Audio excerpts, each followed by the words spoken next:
Okay, so we are moving towards the start of our plenary. We are having 3 teams to talk. Let's I think just keep the order. Team number 1, team number 2, team number 3. Do we have a? So the rule is that there is 1 presenter per team, but all team answers questions and joins the discussion, right? So let's start with team number 1, please. Who's team number 1? Who's the presenter for team number 1?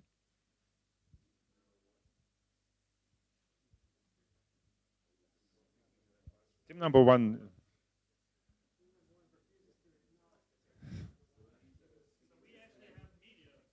Excellent.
Yeah.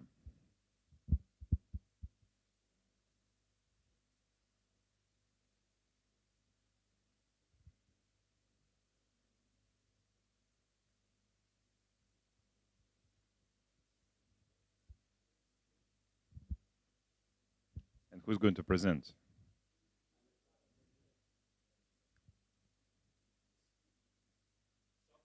Take a microphone, please.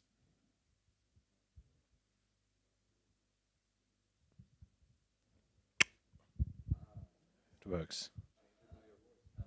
So yes, it's small, but you can see this. Our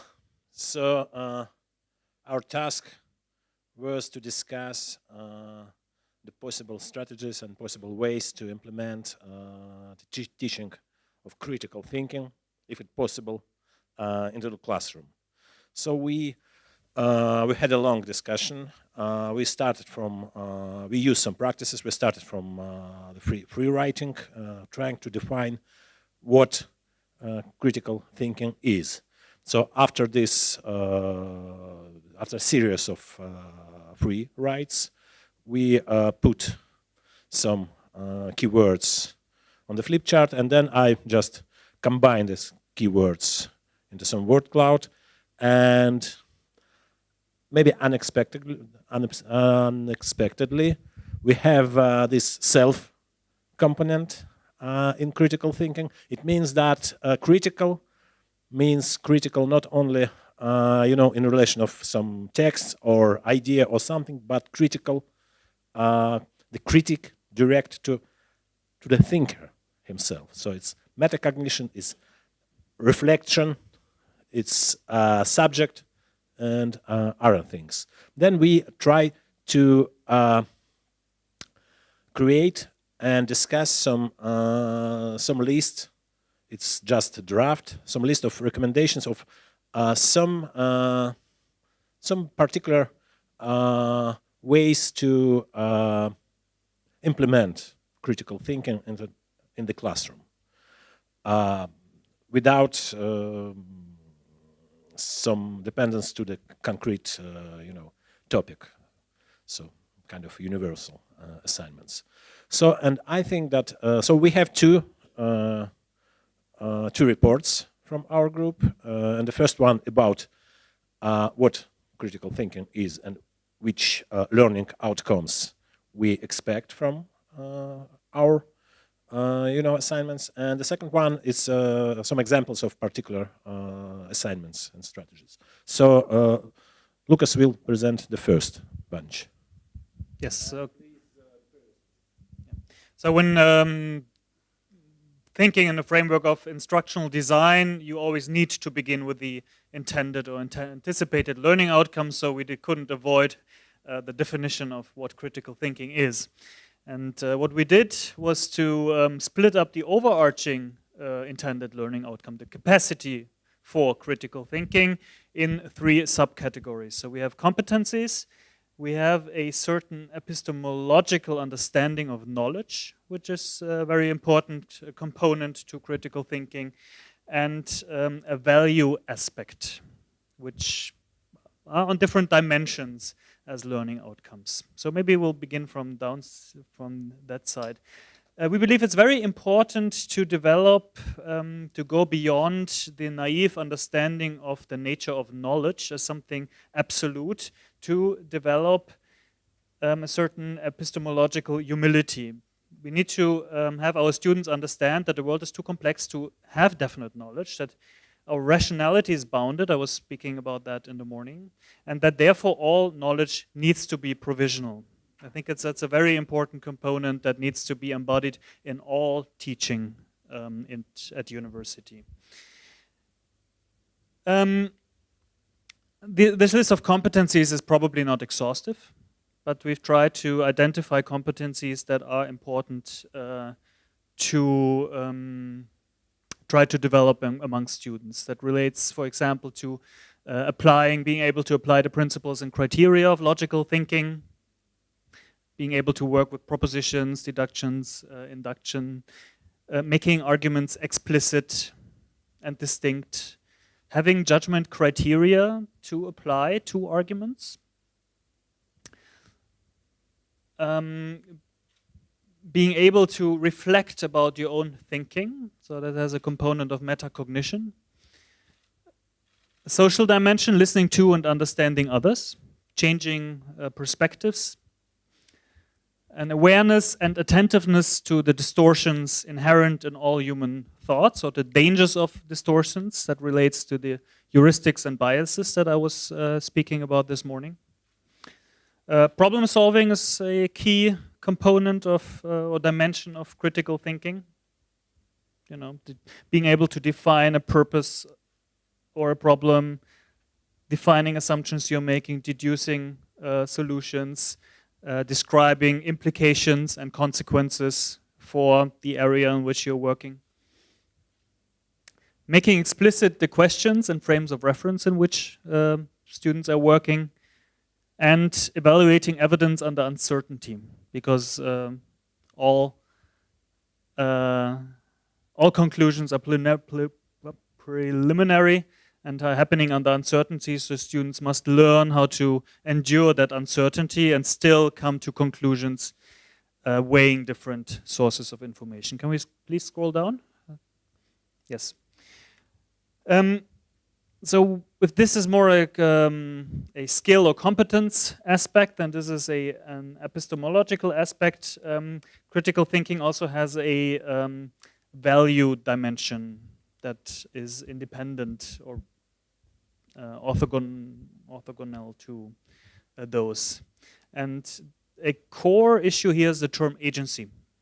So what we want is students who are able to independently make judgments and apply these principles to develop their own inner world and their own criteria. And as aspects of this agency, self-discipline is a value that's in no critical thinker can exist without. Self-awareness, striving towards self-improvement, and developing an independent mindset. And based on these intended learning outcomes, which are many, but we think they all reflect important dimensions of what critical thinking is, we then moved to the pedagogical or instructional design dimension, and Jonathan is going to present our suggestions for how to develop these competencies. Thank you. So if we could go to the next slide, please. Yeah. So these aren't meant to be exhaustive. We try to say, and I will acknowledge that the copy he has is the penultimate version, so it's a little bit messy. So we'll start out with this. We tried to say, what is basically the situation in which we would like students to learn in, because it's all about student learning, and we want a creative learning environment which encourages self-confidence. We want a relationship between a student and a faculty member, which is one of equality and encouragement, not the teacher, speaking to the student, not the teacher looking down on the student, but honoring the student. The teachers, through their own action, model student behavior. All right, so the teacher bears a responsibility for not simply teaching, but teaching students how they will act in an academic environment. Thinking about assignments, and teachers assess their own activities and reflect on what has occurred. So these are like the general principles. If you go up, I'm going to skip these. Keep on going up. So I'll stop. Yeah. So we're trying to decide what are the specific types of things that could happen underneath that to achieve the goals that Lucas talked about. And modeling the environment. Some are encouraging risk among students to make them feel sufficiently comfortable that they are prepared to take intellectual risks. Making discussion open and asking follow-up questions, right? So that you are encouraging the students and looking not just for answers, but also for questions. In terms of types of activities, we came up with like all our favorite personal ones. These activities are designed to encourage students to often use their personal, social, or professional relevance to engage in a way which is relevant to them. That isn't always the case, but that enhances learning outcomes. So types of assignments. As you can see, take a text which you disagree with and share with students, but don't tell them that you disagree with it until you've gone through the text. Discuss a text only without background. That is, you can read Descartes or you can read Rousseau without going first into the entire history in which they were situated. This one is, again, it doesn't quite belong here, but the very important thing is having teachers teach materials in which they're not necessarily the expert.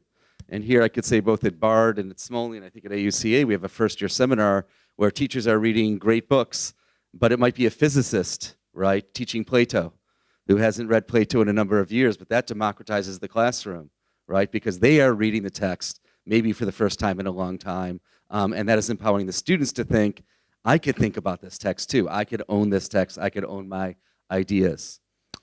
Choosing a great work for a prolonged discussion so that one could focus in on this and look at the many nuances of a specific work. And then we had, and again, I'm sorry, I think I must have sent the penultimate version, but interdisciplinary history of critical thinkers. That is learning about critical thinkers in their time and the personal stories of those critical thinkers. So to find out how critical thinkers throughout history have thought and why they did what they did at the time. So let's move on a little bit. Then we're talking about in-class work. And here we have types of activities you might do: student group work and presentations, debate, and role-playing, things which I talked about this morning, some of the things that were talked about as well, in terms of it's very important for students to learn how to learn from each other. And then assignments, again, requiring students to pose questions, requiring students to do presentations with other students, and requiring students to make arguments in regular written assignments, obviously. Then next, scroll up, please. So if we're asking students to write things, we also have to get a variety of feedback. So feedback for students, you want to create a feedback culture so that students aren't just submitting things and never hearing back, or submitting things and getting a 5 or a 4. That doesn't really help anyone to just get a number. It helps them to actually be engaged with, right? And be given feedback. At Bard College, we have something called criteria sheets, where every student in their midway of their term and at the end of term gets a narrative evaluation, not just on a specific assignment, but also about them and how they are functioning in the class. We have instructor feedback and use of peer review with a different combination of students, so that students might get feedback. You're creating a culture, and an instructor might give them feedback, or it is a very powerful tool to have students give other students their work and have those students give the feedback, so that students are both held accountable and they get a sense of what other students are doing. So feedback is, first of all, engaged, and it could be from the professor or it could be from fellow students. And then feedback for faculty. That is, the faculty member might have anticipated learning outcomes of assignments. They might ask students what they are, what they believe that the learning outcomes are. You can, in the middle of term, ask students. The faculty can also give their own sense of what learning outcomes might be.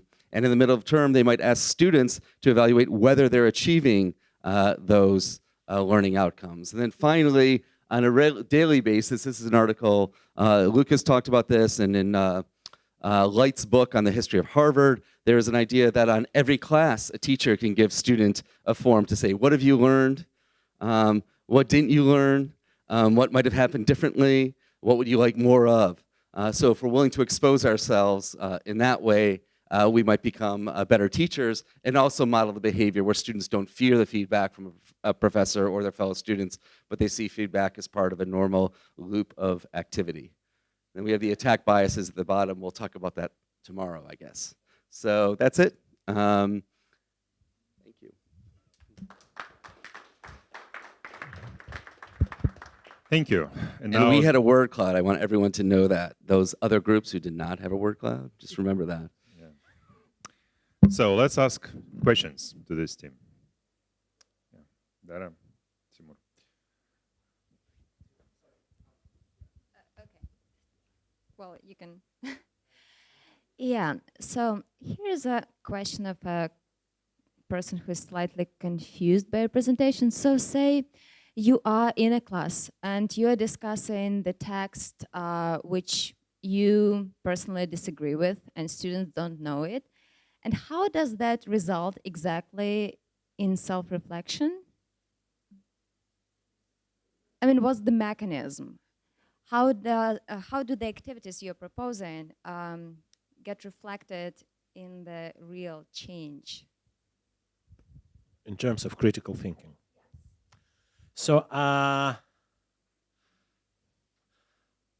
give just a real example to illustrate it. I teach, it's elective, it's not a core class. I teach a class about Joseph Brodsky poetry, and we read with students the article of British poet and critic Craig Rain. He hated Brodsky and he tried to destroy Brodsky as a very bad poet, poor thinker, and so on. And we start to read it, and I recommend it as a good piece of writing. It writes quite good. I like Brodsky, of course, and I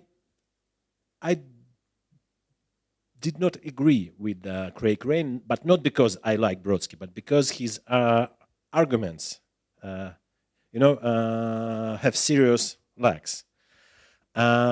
We started to read it with students, and usually students start to, in such situation, they start to, look at the professor and ask, "What the hell? This guy attacked the Brodsky." I say, "Yes, it's okay. I agree. I agree with some part of this, but let's try not to, strike out this paper, not to, put it in a trash bin. Let's think why he did it, why he don't like the poet we like." So in this point, critical thinking is starting to, rotate a little bit, because they need to find arguments to understand the position that completely differs from their own, because we read this text in the middle of the semester. So that's one example. The second example yes. Yeah. I have a question to this example. How is this critical thinking if you have basically demonstrated them the avenue for some, like they have to find flaws in the argument, and you've told them to look for flaws? Why is that critical thinking if they are basically following the pattern you yourself presented? No, the first time when I start them to look at flaws, if they didn't find it before, it's somewhere in the middle of the class. In assignment, I just ask them to read the paper and report in the class next week what they think about the paper. And when they start to say, "Yeah, it's some stupid British, guy who..." Wait. He could be stupid, but explain me. No, stop. Yes. This is important. So, before you've given them the avenues to find flaws, they just said, well, the guy is bad. Why is he bad? Because they're in the class that is meant to appreciate Brodsky's writings, right? No. Do you see my problem? I see your problem. I see your question. But... and I see the difference between your problem and your question. So I can say that, in this particular class, as well as in my class on linguistics too, for example, we usually read texts that are some kind of objective and with clear positive position about the topics, yes. But this one, as well as Fomenko's theory, or this etymological ideas of Hazanov, or how this such an idea. So we read some texts that obviously not very objective. They are, they attack the subject or the person, or they just provide some not very supported by arguments ideas. So we just the idea is just, without any warning, I just put into the reader some text that I disagree with, and I know why. The first thing that my students feel, that they disagree with these two. Not because I teach them, kill everyone who will insult Joseph Brodsky or something. But just because they came into the class because they like Brodsky poetry. They read Brodsky poetry. So they have some, it's Stockholm syndrome. Where is critical thinking there? In their disagreement, if it's emotional. No. The critical thinking is to understand what we do. To understand that this guy, this critic... to justify the disagreement. No, Craig Rain has some reasons. And he attacked Brodsky because there is some particular features of Brodsky poetry or flaws in Brodsky arguments in his essays or something. And the idea is not to reject the information that you didn't like. So don't take the first emotional reaction, but stop and then think why this guy do it, which reason they have, and when we find the reason, we can start to build some counter arguments. We can say, yes, this in this case here, he's right, because yes, obviously he's right. So Brodsky is not best English language speaker on this earth. Yes, and Brodsky did some mistakes in the English language. Okay, but this and this, it's not arguments. It's more so. Can you say that critical thinking, to answer Dara's question, is to teach students to argue against their passion? It's one of the parts of critical thinking, because it was just one example. Yeah, in this example, yeah. So they like something, but they have to accept an argument against their preference or against their sympathy, right? Otherwise, it's not different from finding flaws in any other argument about, I don't know, black holes, right? I would like if they could understand the difference between, emotional reject and, argumentative reject, and I think it's one of the features of critical thinking. Thank you. I was in this group as well. Maybe to offer an alternative or additional thought about this. So I myself wouldn't have thought to formulate it this way, but I think it's an interesting idea. With the qualification, I would want to choose a text that I think is really worthwhile and worth the student's time, and that I may disagree with, or I may be very different from the way I approach things. But the different perspective I'd like to offer, which is something we discussed quite a bit in our group, is maybe a more radical idea of equality in the classroom. In other words, it's not at all an assumption that because I disagree with the text, they have to agree with me. They may embrace the text, and I will disagree with their embracing, or I, as the professor, might come to appreciate the text more because the students have taught me its value. So with this idea of a genuinely open discussion of a kind of equality in mind, I can see the value of assigning a text to read which is not reinforcing the professor's biases already. In other words, the students aren't confronted with a professor and a text that both seem to be coming from the same place, but rather are already getting a kind of plurality from the start of viewpoints. So this would be maybe a way I would think about this as encouraging what we call critical thinking. There was a professor at the department where both myself and Denise studied at some point. I forgot who it was, who never taught the authors that he liked, because he taught literature, but he never taught text that he liked, because he thought he cannot be impartial. Muratov, yeah, he taught Turgenev all the time, whom he hated as a writer, but he thought that's the right thing to do. There's another way that I've thought of doing this, which is I used to team teach with someone, and we would disagree with each other. And for the students, that was great, because it's one thing to say, oh, there are various ways you can read a text, but when we teach it, we usually only teach it one way. And when you have two people who are both respected, supposedly faculty members, but obviously completely disagree with each other, that's extremely liberating for students. So you don't even necessarily have to give them something that objects. You can simply object to each other. It works pretty well. All right, questions? Yeah, I have a question, just a clarifying question. Can we go to that first slide again? Not the word cloud, but the slide. Yeah, the one that Lucas presented. Maybe. Well, my question here has to do with, the first list was of competencies, and I see these as sort of, and tell me if I'm wrong, sort of components of what critical thinking is. Then we had this epistemological humility, which I like or find interesting. This is sort of maybe the goal of what critical thinking achieves. I don't know exactly that relationship. And then the third one, these core values, this is what I'm mostly confused about.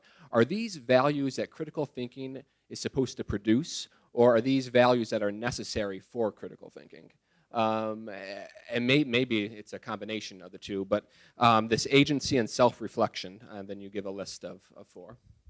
Is it something produced by critical thinking or something that's necessary for critical thinking? It's probably both, because you need to want to learn and you need to want to apply yourself in order to really acquire these competencies. And on the other hand, of course, making the learning experience that you can also enhances your agency as an actor. That is, for example, the example that Andrew just gave, modeling disagreement, modeling two people who have their own opinions, arguing these opinions, that can help you to develop that self-image and to strive toward being a person that acts in such a way as well, applying critical thinking. To put it, I guess, more critically or more meanly, if it's both, can we teach critical thinking, or do we just need to find students who are self-disciplined, self-aware, self-improved, and have an independent mindset? One of the professors of educational psychology that I personally learned most from always used to say, forget motivation. Motivation comes from doing. Just start doing. And I think that is pretty true. That one leads to the other, and then that reinforces the first one. Okay. You had a question, Timur? Yes. All right.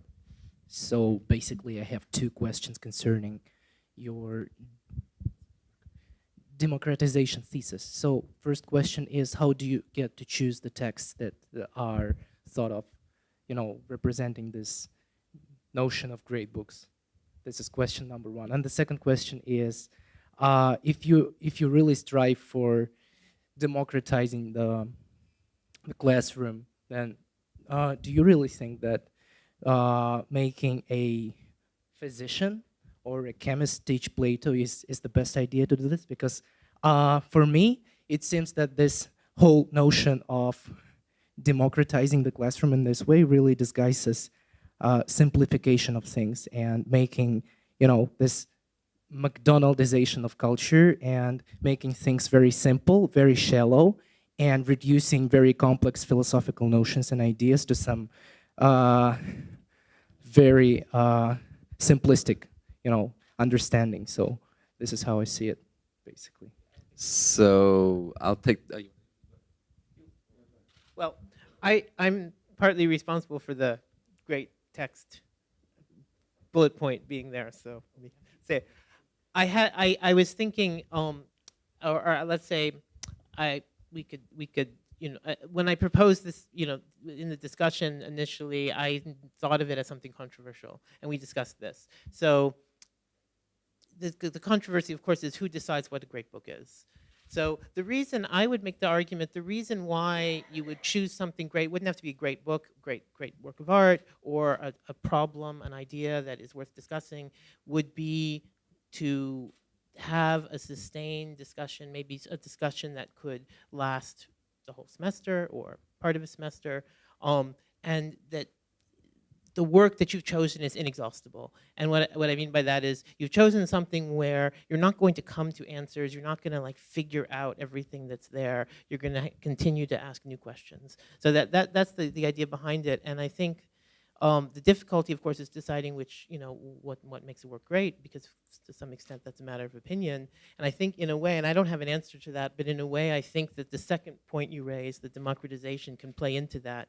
Because for instance, if you ask students to choose a work to present in class, not a work that's on the syllabus, then the students, and emphasize, as I would if this were my classroom, that they should choose something that they really love, that they think is important, that they think is worth sharing, then it's not just the professor's choice about what's worthy, but also the students have a role in that. So it becomes a little less authoritative. But with, again, the problem being, any list of texts or works that are chosen for class to some extent is arbitrary. I would like to expand on that from a learning perspective. Basically, if you want to do your students to really apply themselves and ask questions, it helps if they know that the professor doesn't already know everything, because then they, you have a tendency to just lean back and say, well, tell me the right answer already. So in that way, if the professor isn't the expert yet, he is much more credible in modeling the process of getting to answers, which is part of these competencies that we want to develop in critical thinking. And that can really develop, develop that last part of agency and collaborative work and much more believable, much more credible than if the professor just ask rhetorical questions or guiding questions. Jonathan wants to. So I want to say one other thing about that. So this is about the second part about the physicist who teaches Plato. Okay. So first of all, you're looking at where something like this appears in the arc of a student's education. I think as Andrew said this morning, the first year is particularly important for a student, right? So we're not necessarily talking about an upper level philosophy class, we're talking about an introduction to liberal arts education in which students are learning that they themselves can engage with a text and come up with their own interpretations, right? And a well-trained physicist can read a text very carefully and pose, as we've just heard, appropriate questions and analyze and share with students their analysis. They could also read papers and analyze arguments and so forth. So part of it is, if we're trying to create this culture or this environment of reflection and of agency, student agency, it is saying that a smart person, or not even so smart a person, can read a text and come up with their own conclusions based on that, share them, and weigh them against other people. So it depends on where the arc is in your education. I think that that's particularly important in one of the things I love about BARD, I will say, is that I work in a lot of places where educational ministries determine who can legitimately teach. All right, and who can legitimately teach is somebody with a PhD, right, or a doctorate or kandidatska. So someone who has a bachelor's degree and worked at Foreign Affairs magazine, the most important foreign policy journal, and only has a BA, they are not good enough to teach because they don't have a PhD. A journalist cannot teach journalism because they do not have a PhD. Right? Mozart cannot teach music because he does not have a PhD, he just doesn't even have a BA. Therefore, he doesn't qualify. At BARD, what's great because of the imprint of the arts on our society and our place is that, yeah, Mozart teaches every semester and his name is Leon Botstein. No. This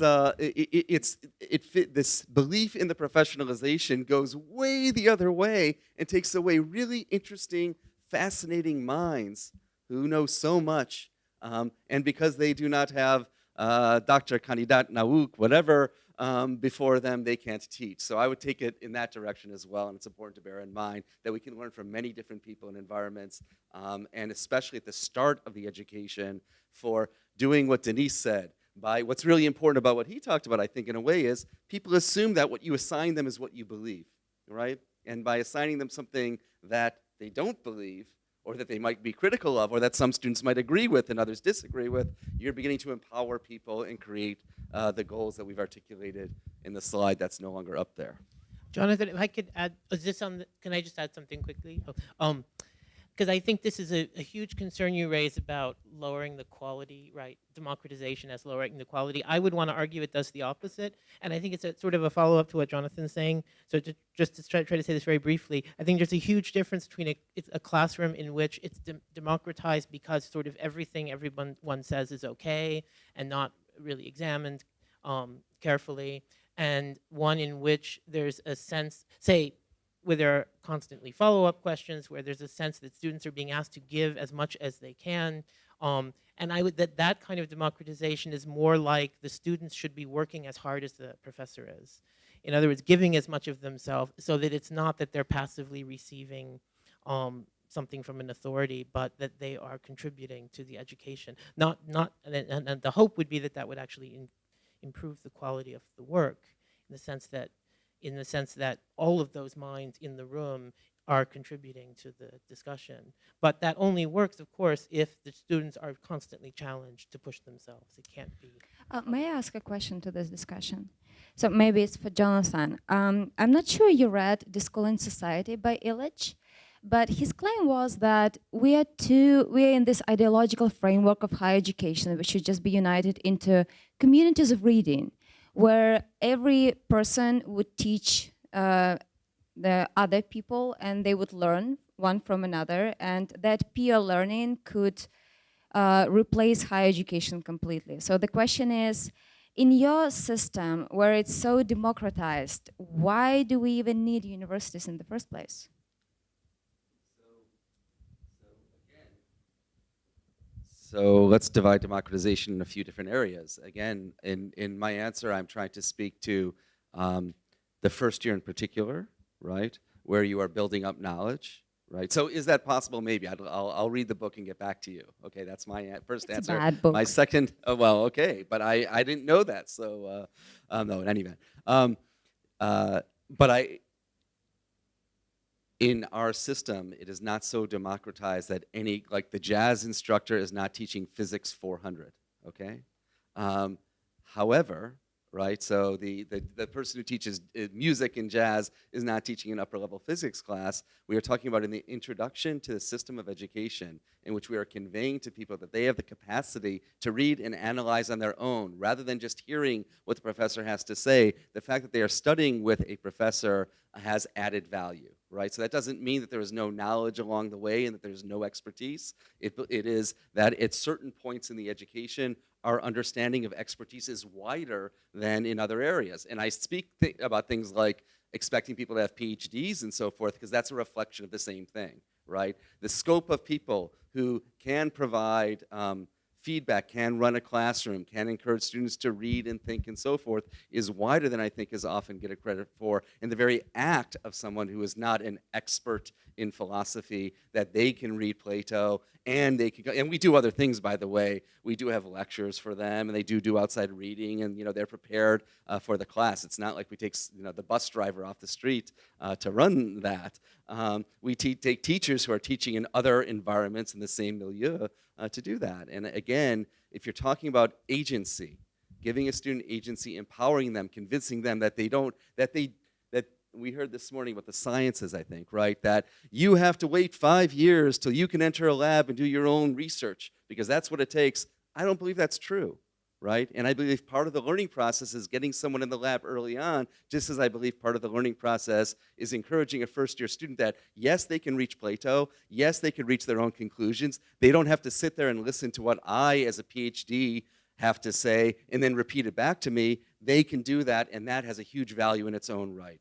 And as they're going on, they might have greater expertise, but at that point, that is a greater value in terms of the educational process than the specific, detailed knowledge of the history of Plato and so forth. So, yeah, I think we have some more questions here. It's about democratization. So I want to let's keep to this topic. Do you have questions about this?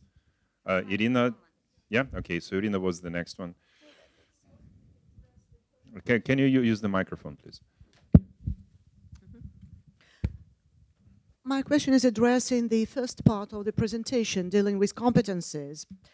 The question is, and just springing up from the last speaker, who said that the first year is meant or is determined at building up knowledge, I would like to ask you whether you grade critical thinking competencies according to the years of study, at least roughly. I mean, what do you think is preferable to start with, what to continue, and with what to proceed and to maybe to complete?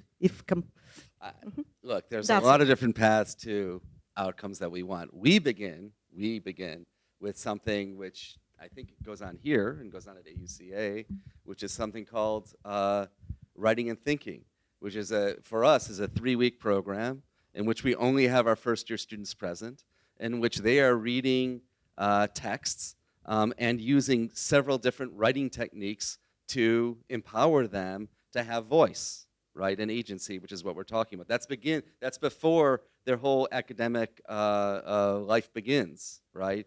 And we have found, and this is what's amazing in many different environments, that it is sort of the antidote to the rote learning which is so common in many places in the world, because we're saying right away to students, you can read, you can analyze, you can come up with your own opinions and your own conclusions, and you are forced. We began in our group with what Denise calls a focused free write, where we're all supposed to say, what does critical thinking mean to you? And we all write this down, none of us with an exact answer, none of us had a definition, and that empowered us to think about that. So for a first-year student who sat in high school for 11 years or 12 years, and every year they heard the teacher speak to them, and every year their performance was evaluated on how well they could repeat what the teacher said to them, this is the exact opposite of that. So we begin with that, and then in the first year, we include this thing called the first-year seminar, which is sort of a great books class, and in that first-year seminar, not every single person is an expert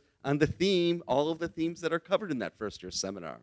Right? Some are not, some are, mostly. And that in that first year, again, it's about helping students to get their voice, giving students agency to think. And we hope that they take that into, if I am a biologist, or if I am going to become a historian, or if I am going to become a literary scholar, that I take the lessons from this and the power that it gives me, the voice that it gives me, into my other classes. So that when I'm studying Brodsky with Denise, I might say, you're wrong. I love this article and Brodsky sucks. That's okay, all right? So we're trying to empower voice of people within this, and through very specific mechanisms in the first year. Yes, it's the case. We're not like everything goes as you're going through your education. Just as here, you're getting greater specificity. But in that very first year, especially in societies where high school students are not empowered to think, analyze, and write on their own, this is particularly important. All right, Jonathan, can I add to that? I think we should try to really deal with this rhetoric. I mean, this rhetoric we should somehow try to question this, because it's very good to sell Bard College to parents, I think, and I want to actually go and study there already, right? But look, first of all, I think there is a kind of assumption of a minimal required intelligence. All what you say, well, if you have a great physicist who comes to the class and asks to teach Plato, he can read Plato and find interesting questions to ask. That's right. But if it's a lousy physicist, he wouldn't even bother, reading Plato. And so the same applies to students, right? That's what we encountered here in the School of Advanced Studies. This should be a certain minimal level of intelligence and education and all other qualities, after which a person can come to any interpretation worth at least any kind of analysis and listening to. Most students in the world cannot do that at all. So let me respond. I'll tell you why you're wrong. Okay, so it's true that I'll just say a very funny story. So I was at Bard this year when we met with parents, when students are deciding whether to come to Bard or not. So one day I was selling Bard, seeing how great it is. Then my son is going to Princeton, right? And I went there, and they were like, they didn't care. They were like, we don't have to sell anything. You're lucky to be here, right? So I apologize if I am a salesman for Bard, but I'm going to be another one right now. You're a salesman for educational model. Right. And that model is not simply done for elite students who enter a private liberal arts college. The very same model, language and thinking in first-year seminar, about which we're spending time speaking, is taught in two other important places. One, in prisons. The largest prison education program in the country, degree granting, is run by Bard College. Those students take this very similar curriculum. These are incarcerated individuals who have not had a wonderful educational background, and yet they do language and thinking, and they do first-year seminar. And interestingly, the number one major of those people is mathematics. All right? Most of them come from, 8 square block area of New York City, right? But they are able to do that in that area. So I question whether the people, and the same program is done in the Bard Early College program, which is done in Newark, New Jersey, where 94% of the students are on federally subsidized school lunch programs. They are not coming from a position of privilege, yet confronted in the classroom with the possibility of being empowered. John, is this a random selection of prisoners that you teach in the prison system? Or do they? You is actually I find those who are interested in this kind of program, and that's self-selected there people is- who. It's self-selected amongst a very small population. So if you have 400 people in a prison and 90 are involved in an educational program, it's a reasonable number. And in an inner city school in Newark or in Baltimore, again, the same approaches, the same essential classes. These two things, there's 5 pillars of our curriculum. These are 2 of them. Language and thinking in first-year seminar, those are done in those environments of people who are poor, from underrepresented groups, and have not had huge educational privilege. And yet, the outcomes for them are actually very impressive, much better than we would have thought. So I actually think, you know, if your students aren't delivering, then maybe your faculty isn't asking enough of them. Or it also speaks to something else, which you just spoke about. It's not only about how much you know going in, it's about other things, intangibles, like motivation.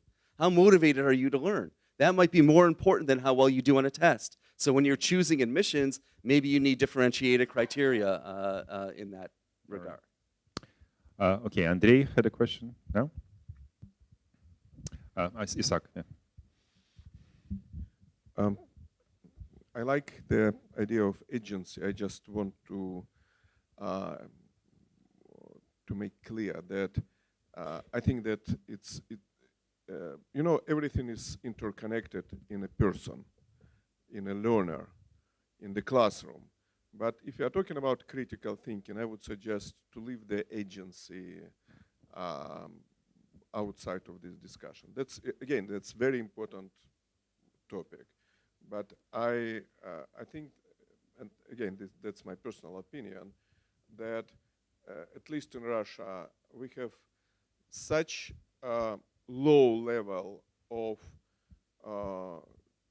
critical, reflective thinking in relationship within the academic context that this is an important task by itself. Again, maybe next annual forum will be on agency. That was a comment, I suppose, right? Okay, questions? Yeah. I also have a comment, or actually personal experience that I would like to share, coming back to Timur's question about democratization and physicists teaching Socrates.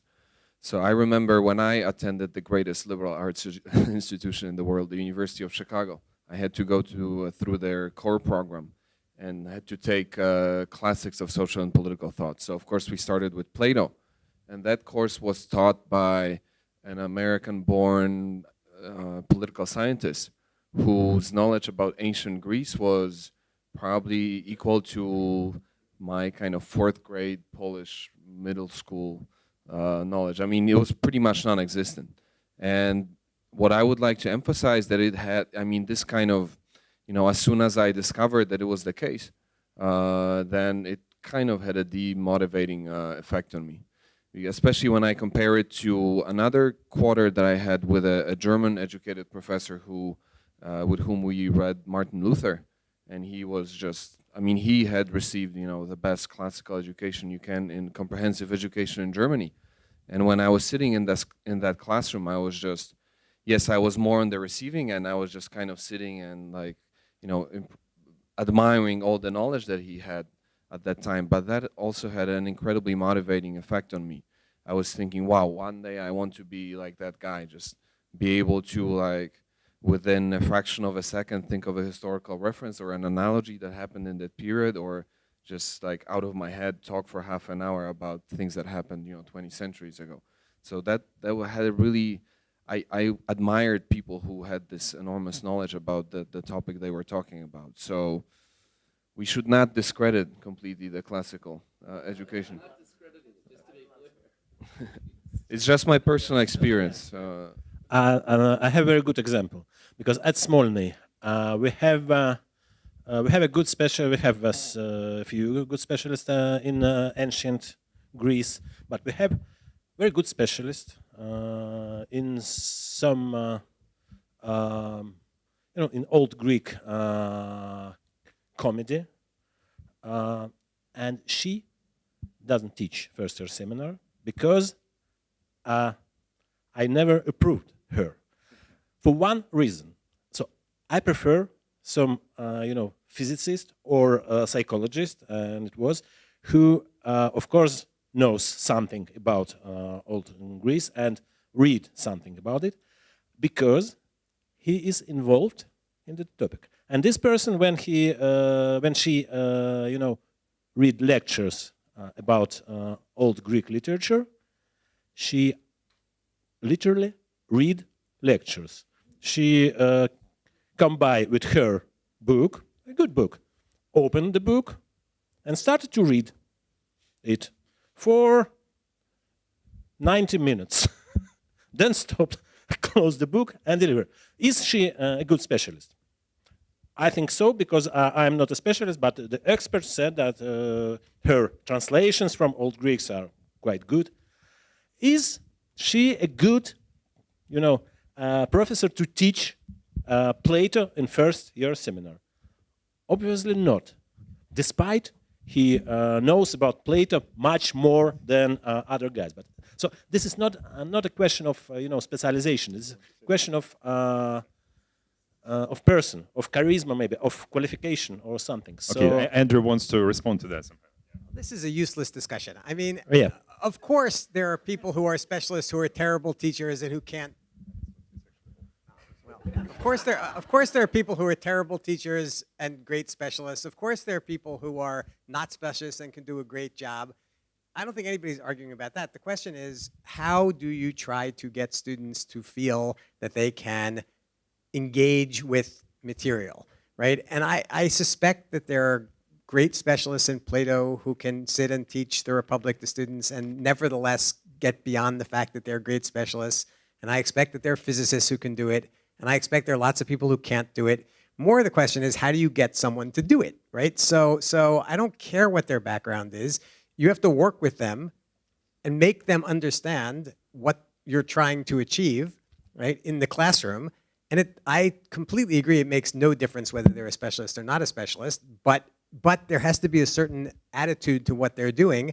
And that's something that the organizers of the course, and there has to be some, I mean, it is still a hierarchy, somebody organizes it and someone has goals and someone sets them, has to make clear to the people who are teaching in the course, whether they're specialists or they're not specialists. I mean, that's like so obvious, I don't even know why you need to say it, but apparently you do.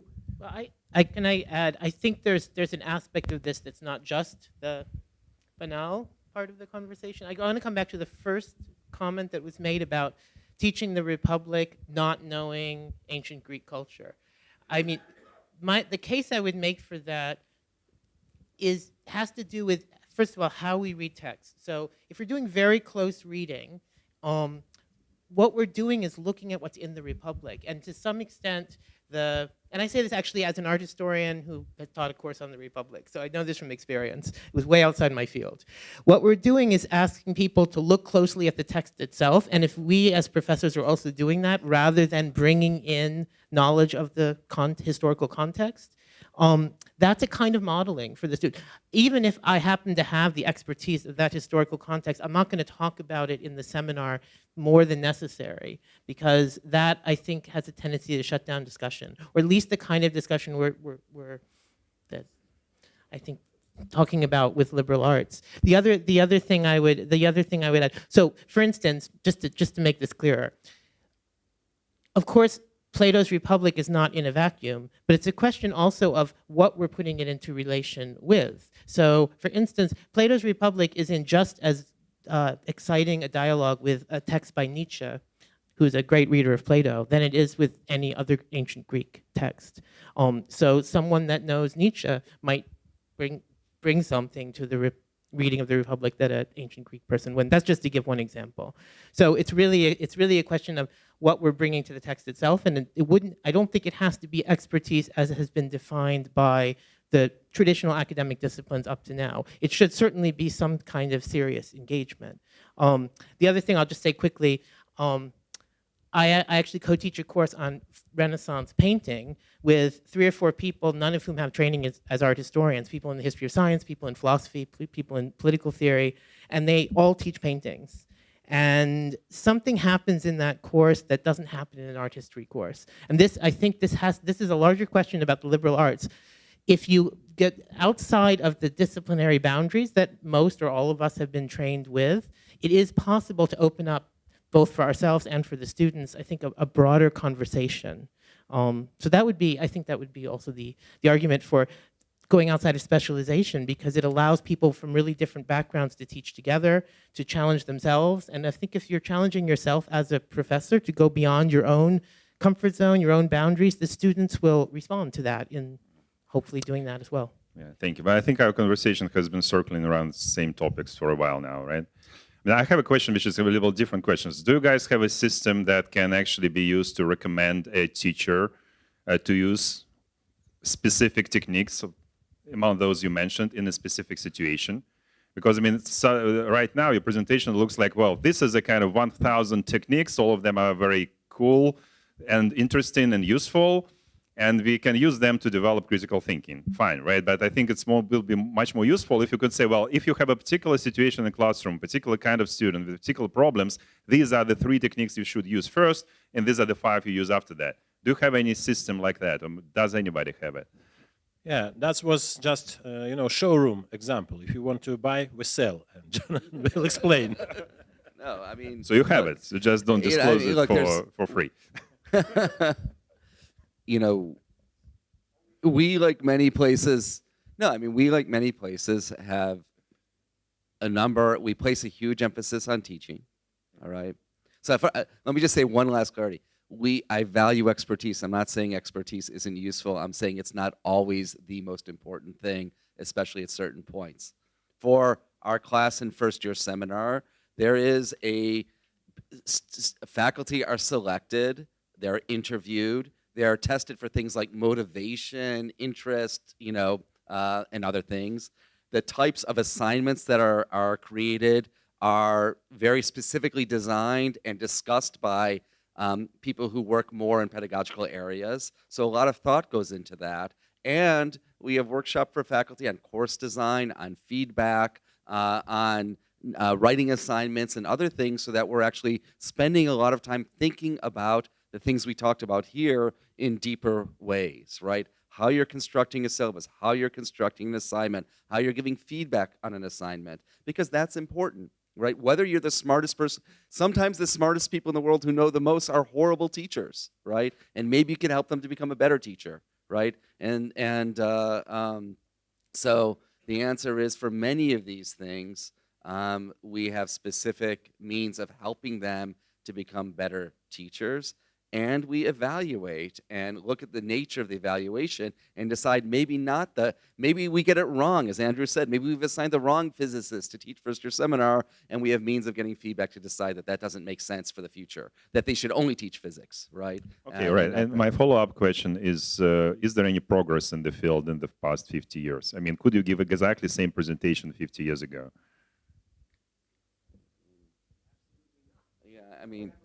Yeah. I mean, like what? Teach liberal arts in America? No,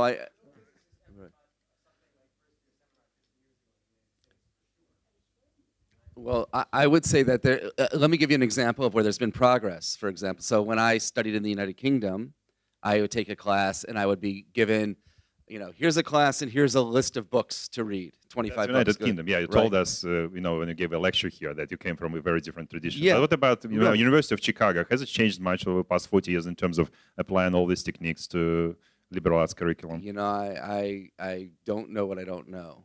So I don't know if Andrew knows, having.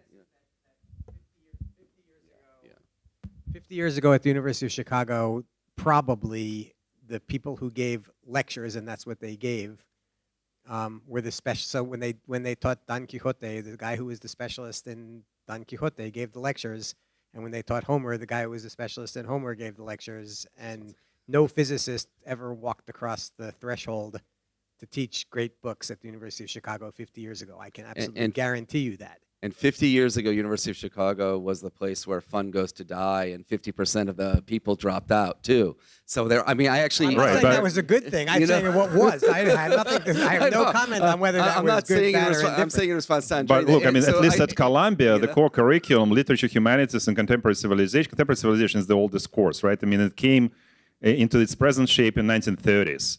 a lot of different faculty taught it because everybody, I mean, there was a lot of faculty had to deal with that. So it wasn't just political scientists who taught contemporary civilization. And I'm going to guess that the way is there a change? I'm going to guess, and I think this is an educated guess, that the way assignments are structured, the way syllabi are structured, the way things like group work, which didn't used to exist before, things like, you know, some of the writing techniques that Bard does, the language and thinking, those began around 30 years ago, right? And a movement sprouted out of that and others. So I, without being a historian of education, I am pretty confident that many of the techniques which add to the learning outcomes we had in terms of critical thinking have developed over time. Students grading, you know, evaluating each other's work, that those are different. And they have emerged over time, and that they are having a salutary impact on the classroom and in terms of critical thinking. Maybe one thing to add, I mean, the research in learning has evolved quite a bit.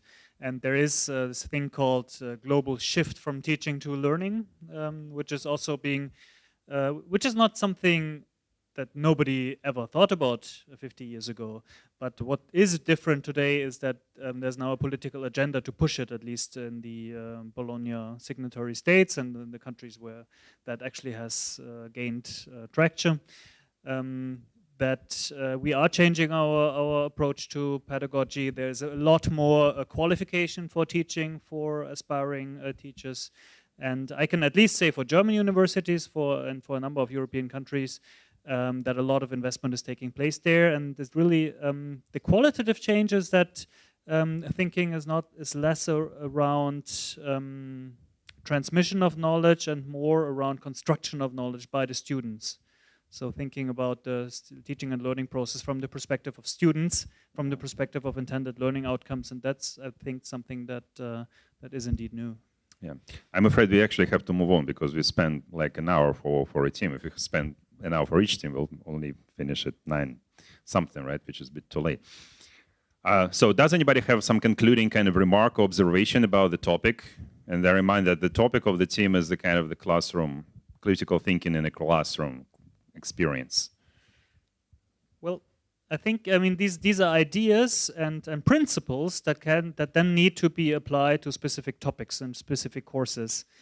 So I think your question for an algorithm, if you will, what to do in which situation is not possible because you need to think of, like in this physics course or in this literature course, how can you make students think in this way? How can you model it? And that will give you the answer. All right. Okay, so let's move to the second team then, right? So I will give floor to Nastya because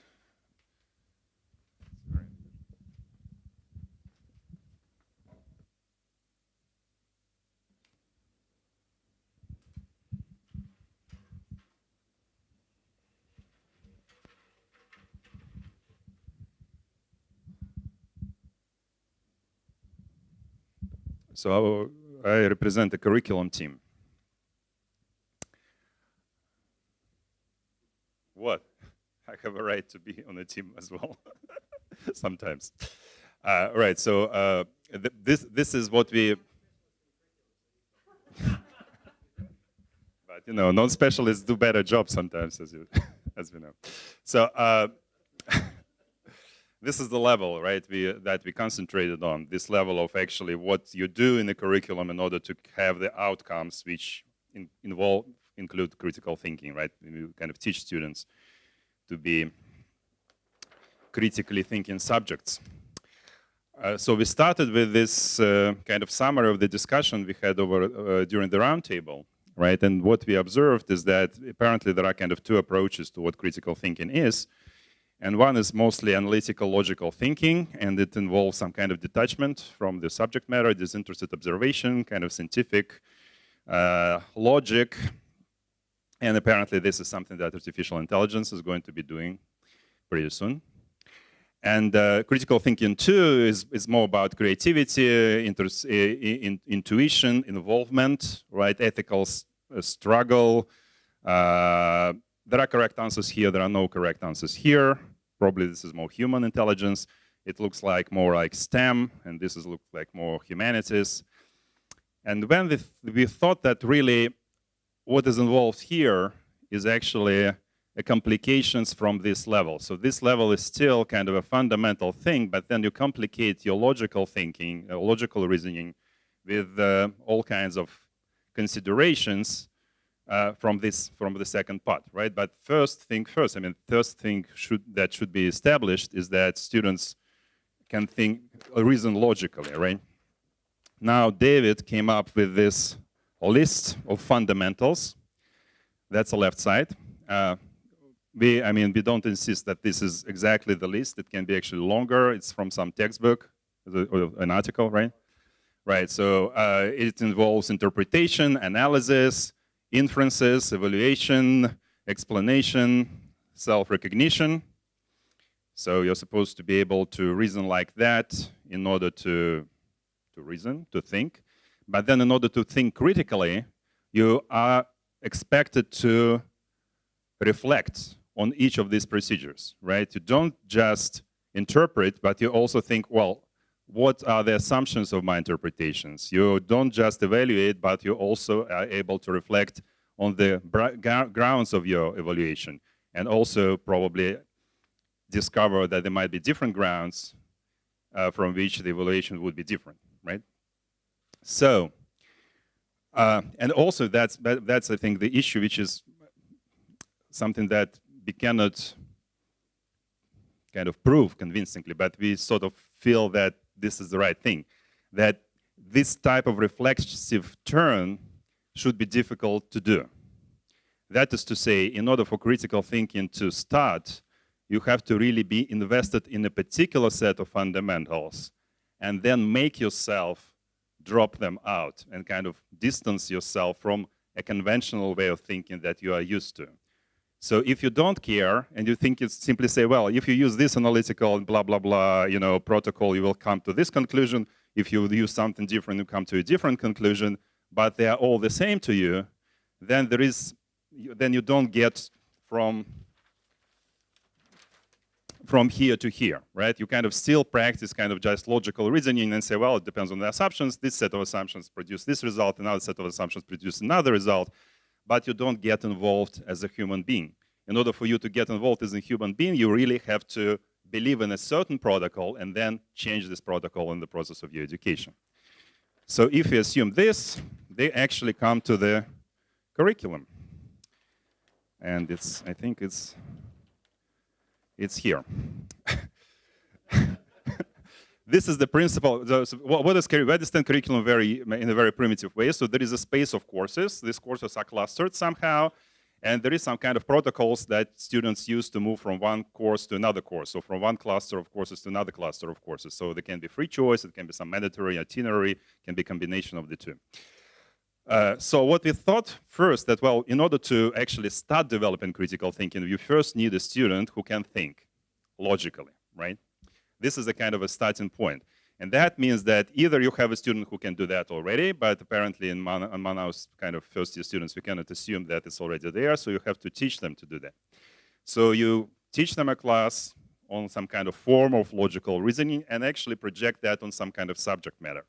But that's what is important. It's important to have students who have some kind of vested interest already.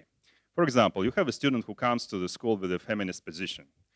It's terrible, right? I mean, obnoxious, but this is their position. So the first thing you do, you really teach them to really express their position in a more logical, convincing way, right? So they take a class and they also say, well, this should be kind of analysis, interpretation, logical inferences, blah, blah, blah. So in a way, you help them prove the point that they already have in a more logical manner. But what you do next, you actually have to create a conflict between this type of interpretation that the student is vestedly interested in and an opposite one. So for example, if for example, we go via elective system, not in the core curriculum, but in the elective system, for example, we create couples of electives with conflicting visions of a particular subject matter. And if a student chooses one, and that would be like feminist theory, this student has to mandatorily take another elective with a completely opposite, I don't know, I mean, probably John can come up with some. Anyways, right?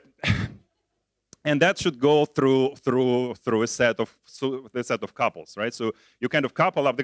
And this comes as, so the student choice is here. I say, well, I want to be a better feminist than I am already. Okay, take a class in feminism, but then you are required to take another class which is very anti-feminist, etc., etc. Right?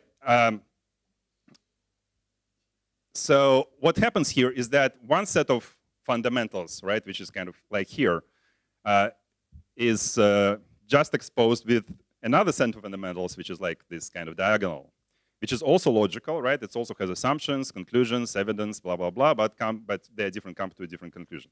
So, and this class is painful to take for a student. This is the point. I mean, students hate this class. This class really, makes them, betray their ideals. If they want to protect the environment, make them take a class on nuclear extinction, how beautiful it is and aesthetically privileged, or if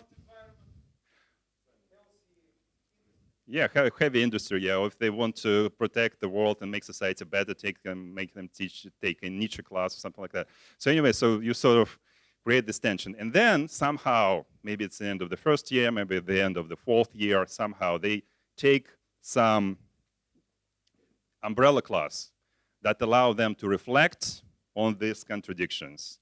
And they may actually return to the initial position. Doesn't mean that they have to stop being feminist as a result of the education, but they return to this standpoint on a more kind of critical manner, right? So they remain a feminist, but they become critical feminists as opposed to this kind of uncritical feminists that they were at this stage, right?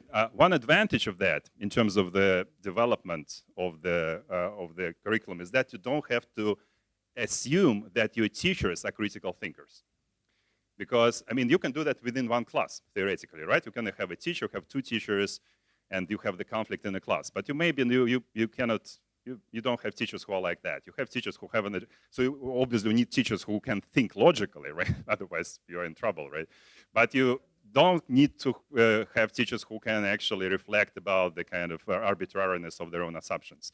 What you need is you need to have different teachers with different agendas, right? So, and the only teacher that has to be critically thinking is this last teacher that helps students to reflect on these combinations that you had during the curriculum.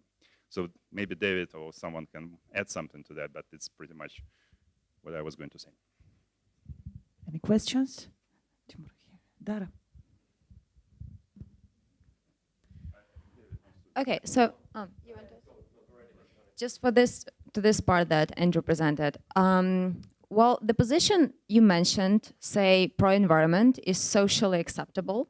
So there will be more courses automatically that have teachers arguing this position, and they have materials arguing this position, right? It just makes sense because you wouldn't become skilled in something that is completely socially unacceptable. You wouldn't get tenure if you're doing something like that. If you're arguing pro-Holocaust, for instance, how are we going to solve that problem? Okay, I think one of the things from the energy perspective, because you're talking to someone that worked for a bad energy company for several years, and based upon my experience in one of those big bad energy companies, I had to develop a sense of what the operational environment was from different perspectives. So in a lot of ways, being a senior market analyst just wasn't about, okay, it's just about oil and gas and that's that. It's about the alternatives out there that exist as competitors or actually opportunities for us to go forward in terms of extending the corporate life. Now, having said that, I mean, I have to understand both sides of the coin. Well, that's just for me. And that's an easy example. As far as if you're talking about, let's say, the existence or not existence of Holocaust, it's an extreme, but it's a very, very pertinent question. I mean, I think we've discussed this, let's say, personally with some of my colleagues here. Why, like John mentioned this morning, why should we be banned from discussing about the libertarian right in a politics class if you use the right frame of reference and you start talking and using, let's say, these critical thinking skills from an experienced scholar's perspective, then I think these topics which are considered fringe or considered, outside the pale can be brought in and should be discussed, because that adds a depth to the experience of the student. It also challenges the preconceived ideas that we want to actually have them consider for a different perspective at some point. That, listen, nothing's black and white. Nothing, it's a distribution of, let's say, of factors and interests and all of this. But I you're think not answering my question. It's not really popular among professors, I'm putting it in simple words, to argue or to even explore the topic which is not socially acceptable. So, that are interested in it. still, it's not an answer. Where do you get them So I to hire can give them? you an answer. So I taught a class this year, this last semester on Chernobyl, all right? And it featured a nuclear physicist, the same one who taught first year seminar, and me who taught politics. Even Wachtell came and gave a lecture there, and we had a literature professor and a human rights person. Towards the end of the class, we came to a debate about nuclear power, which is generally speaking in the US, socially unacceptable. But we live in a modern society. I could bring in the head of the environmental studies program from the college to give a guest lecture. Don't nod your head. This is actually what happened, because we don't live in an environment. I actually think this is a very clunky model. I think it's much better to be in the same classroom as Andrew described. Bring in a professor who gave a guest lecture opposed to nuclear power, and excuse me, let me finish, and brought in someone who had done a documentary in favor of nuclear power. And we have modern technology, even if they didn't live in New York City and couldn't come up, we could bring them in. So we exposed the students to readings and to people who had different perspectives, then assigned them more readings and asked them to do a debate in the classroom. So they had a debate. And in fact, what was interesting, much to my surprise, is that pro-nuclear power won. So it is possible to create structures in the classroom for even things which are seemingly socially unacceptable, to expose them to research and reasoning and argumentation, which allows them to interrogate these things within a classroom. I have an argument why I don't think it's the better way to have it within one class. Because if you have it in one class, you have two professors, right? Students kind of say, oh, this sounds good. Oh, this sounds good as well. Well, it probably depends on your assumptions. Good. I mean, you kind of help them reason better, right? But I think you are still on this kind of developing logical capacities. You say, well, this pure professor uses these assumptions, comes to these conclusions. This professor uses different assumptions or different protocols or different kind of evidence, comes to opposite conclusions. Fine, right? But there is not this, violence done to yourself. And I think when you come to a real-life situation where you have a vested interest, you will forget about this class. That's why I like Denis' example, actually, about getting a class with fans of Brodsky and teaching and giving them someone who hates Brodsky. I mean, because this is in this model. So it's not just you have students who are neutral towards Brodsky, and one person argues that Brodsky is a great poet, say, well, maybe. And the other professor said he sucks, and say, yeah, he also sucks. And then you sort of say, okay, you've learned that it's all relative. Fine, right? But it's useful. But I think it's much more interesting when you have fans of Brodsky exposed to the opposite thing. You have feminists exposed to John, right? You have, all kinds of, I'm sorry, but just most kind of, brightest example, I think, in this, in SAS at the moment. Because students realize that it's not a matter of logical games, or it's not a matter of some kind of detached using of logic in this way or another, but it's a matter that involves all these things about ethical stance, about your personal positioning, etc., etc. Okay, I haven't heard the answer to my question, which was, I'm not arguing against the model. The model is great, but how can you make it happen? How do you ensure the proper number? Okay. Andrei is not a university president, and he's not trying to hire half his faculty who believe in one thing and half his faculty who believe in another thing, when, by the way, the faculty do the hiring. So this is a completely unrealistic model. It's completely unachievable, your model. Jonathan's model is vaguely achievable. It's hard because it's hard to get faculty members in many cases to do this kind of thing, but at least in principle, it's doable. In reality, hiring half your faculty who are feminists and half your faculty who are anti-feminists is absurd. It will never happen. It's completely unrealistic to imagine that it could happen. So while I think the model as a concept is kind of cute, it's not going to have any ability to be implemented except on a very, very small scale in very particular places where someone who's doing is God who's doing the hiring, who can tell departments, okay, you must hire this person who believes in that because you already have 2 people who believe in this other thing. I've never seen that happen at any real live university that I've been part of. Yeah, but we are not going to have a renaissance, right? That John projects. That we still have this 95% of faculty on one side, then it's going to be difficult to do, right? But if we have some change, John, maybe. I mean, I think instead of having these stark oppositions between feminist and anti-feminist or pro-nuclear power and anti-nuclear power, you could still make clusters of courses that could be seen as loosely in opposition to each other, like, a course on gender studies versus a course on evolutionary biology, or a course on Foucault versus a course on conservative political thought. I think that would be a more workable solution. Thank you. Maybe we will just give the opportunity to David to continue. We continue with the discussion. No, I think it's exactly why it's called a model. It's a model. And I think what we were trying to strive for was a way to actually preserve something that everyone I think is for when we talk about students and what they want to get out of when they're finished college.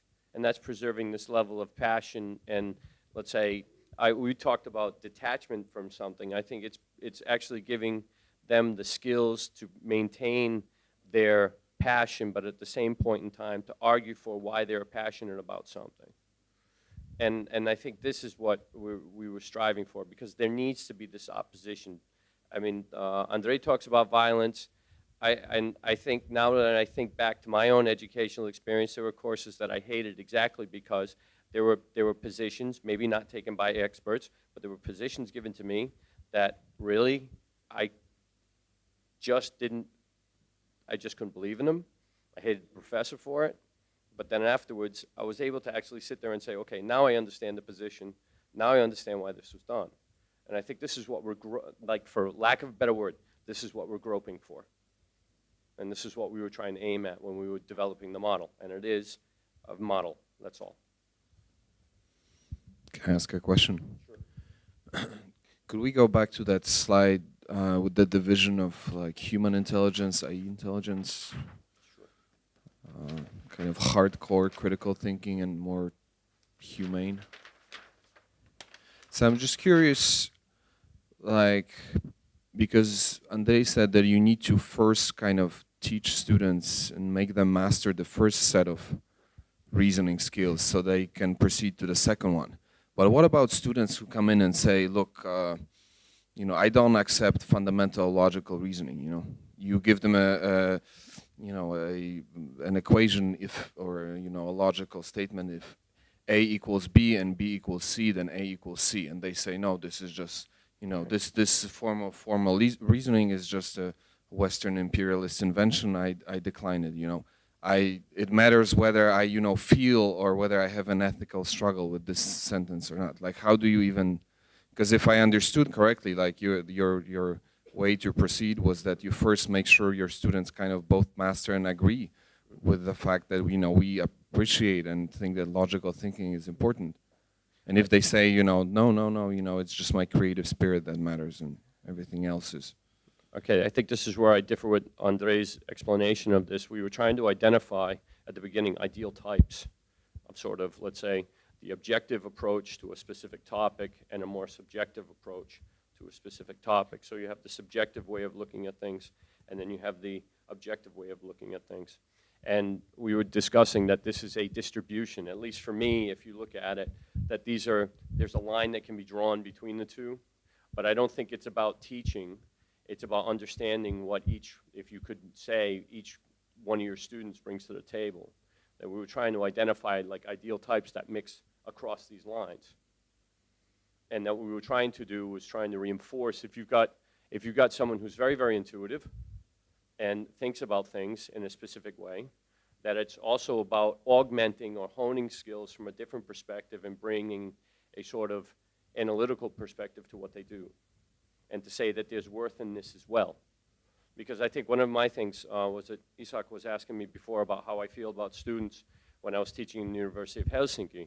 And one of the things was that they were able to identify a lot of substantive material and identify why they thought it was important. But they weren't able to argue it in a way that would give you a sense that you could draw inference off of it. It was very, very emotional. It's very important. And I think it's really crucial. But at the same point in time, we thought that was important part of liberal arts education and liberal science education, that they were able to organize their thoughts and they were actually able to express it so that not only could they be critiqued, but they were able to actually draw inference from things that they learned outside their own field. Yeah, can I add to that, right, in response to Tom's question? So if you look at this list, right, give or take a couple of terms, right, which can, I would say that somebody who doesn't believe that an argument should have this structure doesn't have a place at a university. Let him go to a church or to some other institution where people, practice other intellectual, exercises.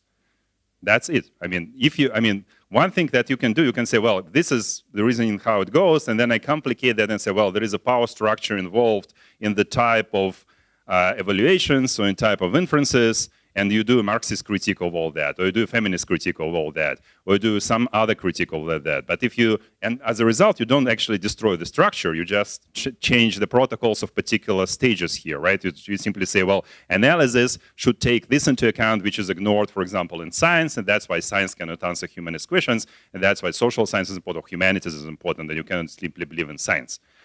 But if you say, well, there should be no analysis, that's irrelevant.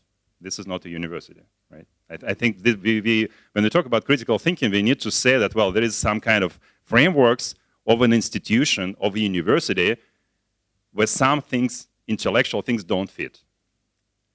So critical thinking is not any kind of thinking which is kind of cute, So that would be my response to this. Any questions? Any other questions? No, Irina. Andrei, can you please tell us whether these fundamentals are targeted mostly at the humanities, including liberal arts, of course, or to the sciences, or to any area of knowledge? I think the position of our group that is universal, right? Yeah, the difference is in particular protocols of analysis, which is different in hard sciences and humanities. But there is analysis involved. Should be involved, etc. Right? So our idea is that it's a universal sequence. Dara? Just going back to your model, which Andrew called cute, I actually think it's extremely important to think how to really implement it and to think of the possibilities of implementation. Why? I remember reading a text at Boston College, which was called Critical Theory, something applied to higher education. I don't remember the exact title, but the idea was that, okay, so the text was called Critical Theory, and then the author argued one specific position over 20 pages, calling that critical theory. Because that position, I think it was pro-diversity, pro-feminist discourse sort of text, which is very in at the moment in American academia, and that's okay. But during the discussion in the class, no one pointed out how one-sided the text really was. Not because no one saw it as a problem, but because no one saw it in the first place. And hence, I saw by myself how dangerous it actually is not to offer conflicting courses. So if there is any way to really implement it, that should be explored and done. Yeah, actually I thought about Jonathan's example of this Chernobyl class, right, a nuclear power class. I suppose both professors argued that it's good for American society. They just use different evidence, right? So some said, well, it's good for economy, and ecological damage can be actually somehow compensated or avoided. And the other person said, no, you see, there is ecological risks which actually outweigh the economic benefits or something like that. So these are not different positions. This is the same position. They just use different pieces of evidence. A different position would be to say to hell with the United States, it should perish, right? I mean, this is a different position, but that doesn't have a place in it. I mean, of course, I exaggerate, but I mean, the idea, the extent to which American academia actually think together in a very similar way is astonishing, really, to me. It was astonishing to me when I was at Berkeley. It is scary. Right, yeah, so I think that, you know, maybe Andrew will tell us that no other academia exists and no other professors have been trained anywhere, and Well, therefore you have to... I would say if you take the largest academic market in the world and you say 90% of people think one way, to try to have have half your courses be one way and half the other mathematically is a problem. I'm not a great mathematician, but somehow I can't quite see how you're going to make the math work. Andrei, please use the micro. I'll say one more time, sorry, that the structure of one class and then another class is exceedingly difficult to do. The idea of having cognate classes makes more sense. And the notion that you can't, it's unclear to me that in a class focusing on the merits, at a certain point focusing on the environmental, technological, whatever merits of something like nuclear power, that you can't have a substantive debate because you're not just talking about destroying, like, yes, I am pro-nuclear power because it will destroy America and liberate the world. That just seems ridiculous. So, I mean, the notion that you can't, the notion that you, somebody's free to say that, but to say that you can't have a juxtaposition of two different positions is within the same class because you can't find people, which is crazy in a world in which you can bring anyone to your classroom over video whenever you want. You could find an expert from a variety of places. So we had someone from Belarus come in and talk about the impact on Belarusian politics from there. Very easy to do. So the idea that you can't find a different position within the context of a class is very difficult.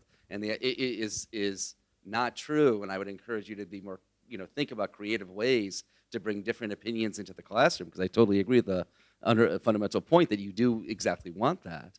And that on many issues you can have real and substantive debates within a class which expose students to different perspectives and force them to think analytically about different approaches to an issue which they might never have thought about before. It's much more realizable and much less unwieldy to do it within a class, one class, or maybe even to do it within cognate classes than to have two classes in opposition to each other. Okay, I think we probably have to finish this discussion already, but I think for me the criterion of whether or not the two positions are really different, radically different, as opposed to be simply, not radically different, is whether or not it really requires some kind of ethical struggle for your student to switch from one position to another, right?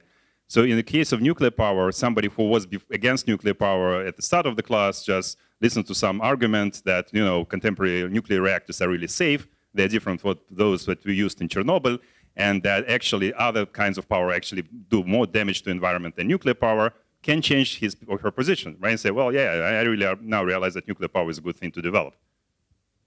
Was it a kind of critical thinking that involved all kinds of, ethical struggle that you have to overcome? No, you just did a different logical analysis because you took into account certain things that you were not aware of, or you kind of saw that the facts are not what you expected them to be. But to come to this conclusion and to speak like, what's the name of that Soviet philosopher, the last Marxist philosopher, which I think also, Ilyankov, right? That nuclear holocaust is actually the logical conclusion of human development.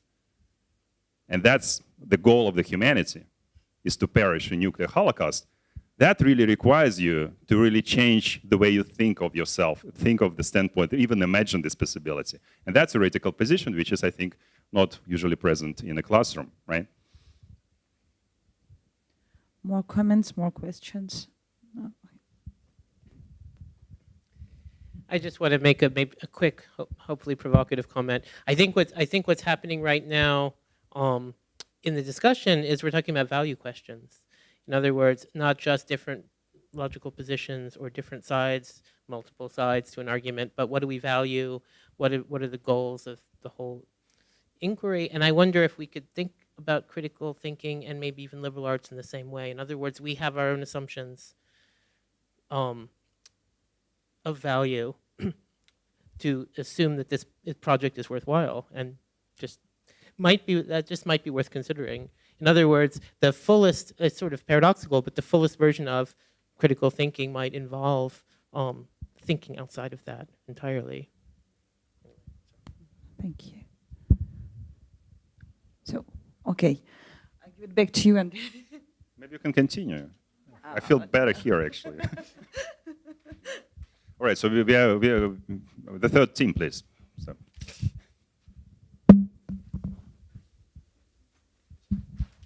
I actually like Nastya better as a moderator. Okay. Oh.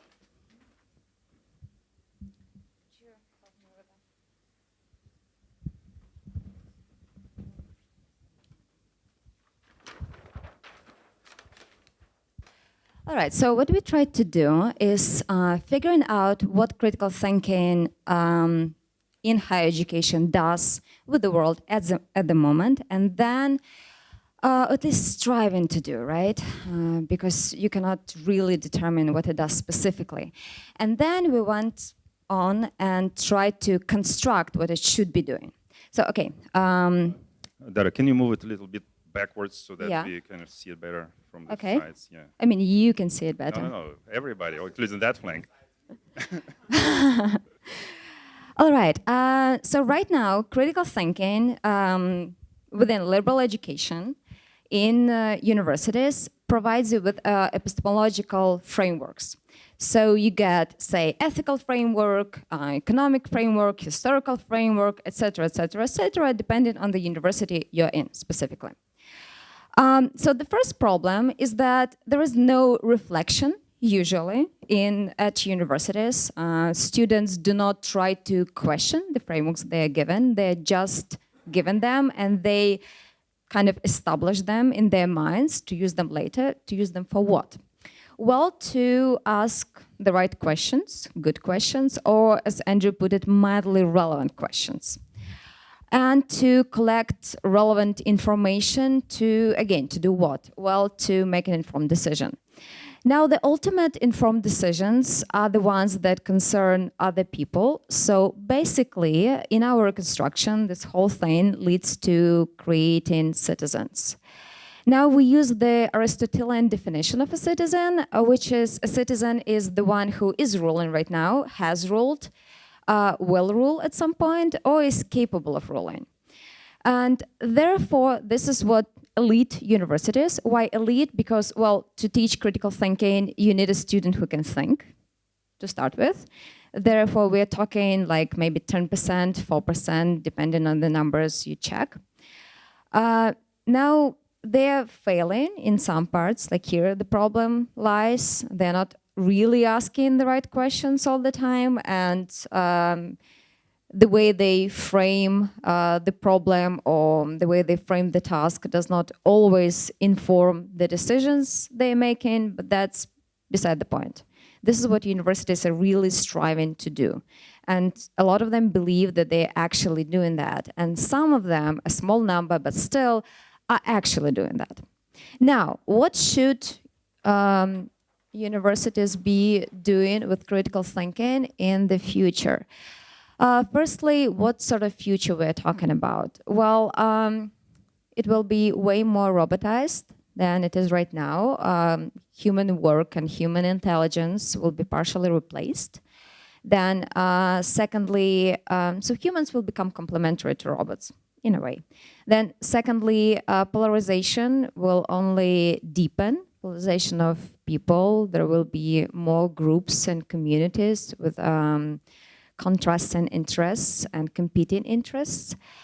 Big challenges will probably not be solved, and the one that we like most is how to reduce the population from 8 billion to 3 billion without killing people. And also some existential big questions will remain. They will never be solved, and maybe they should not be solved because pondering them makes us human. So solving them would would make us cease being human, and then we can just be replaced by robots and it's fine. So for this reality, what should critical thinking in universities be doing? Firstly, universities should work with uncertainty, and for that you need kind of like you work with immunization. You give small shots of uncertainty in a controlled environment so that students get used to it and they can be released into the world of complete uncertainty prepared, or into the world of certainty due to robotization, which will at that moment be more hostile to them than today's uncertain world, perhaps. Now it's important that universities should make students constantly expand their comfort zone so that they master the very skill of expanding one's comfort zone.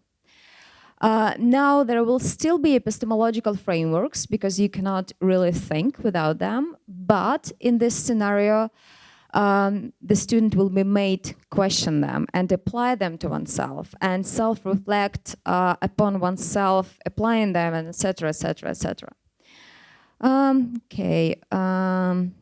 What else? Yes, we thought about compulsory critical thinking, and at first we considered it being higher education, but then not only universities can teach you how to think critically.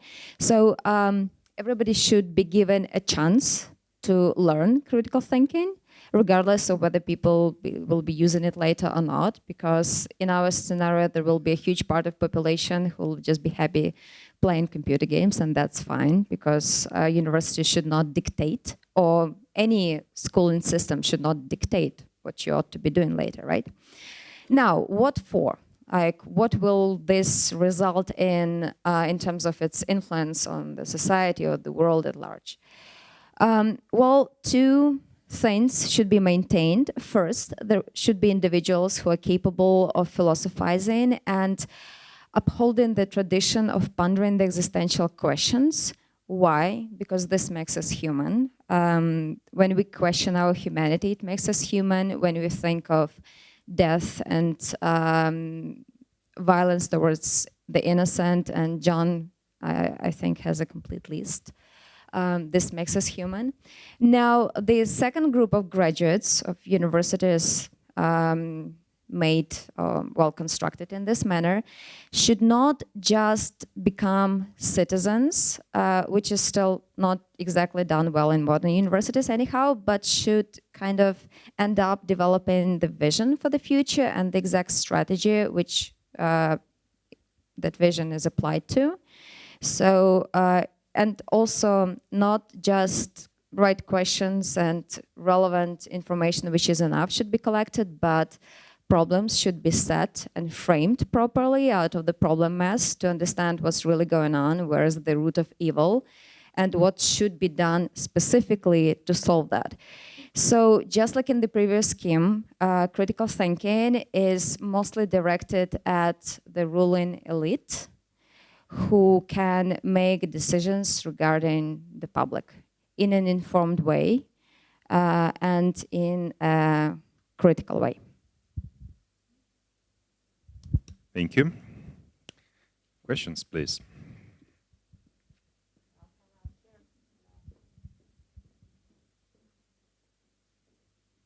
Yeah, I can start, right? Oh, okay, go ahead.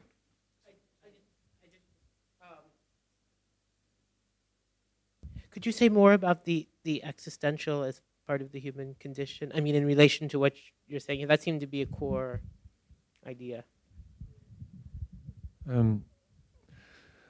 We were making a distinction between these strategic questions about the future, about an uncertain future, and the kinds of questions that are asked in a great books course like the one that some of us have been teaching at SAS over the past year, which are about questions that don't have answers. These strategic questions about robotization, you know, population growth, etc.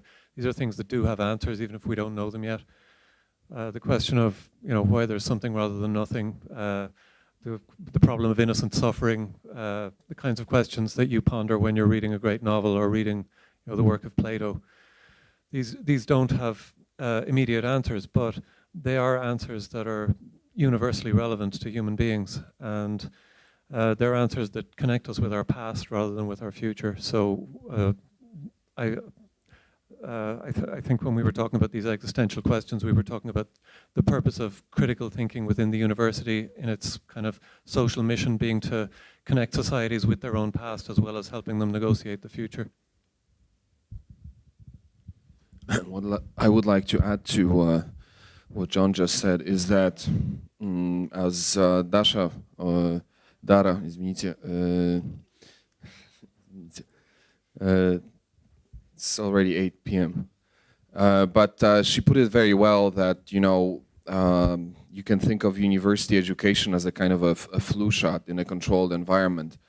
It's a place where you are given space and a certain kind of comfort where you can be confronted with difficult questions at kind of no cost. What do I mean here?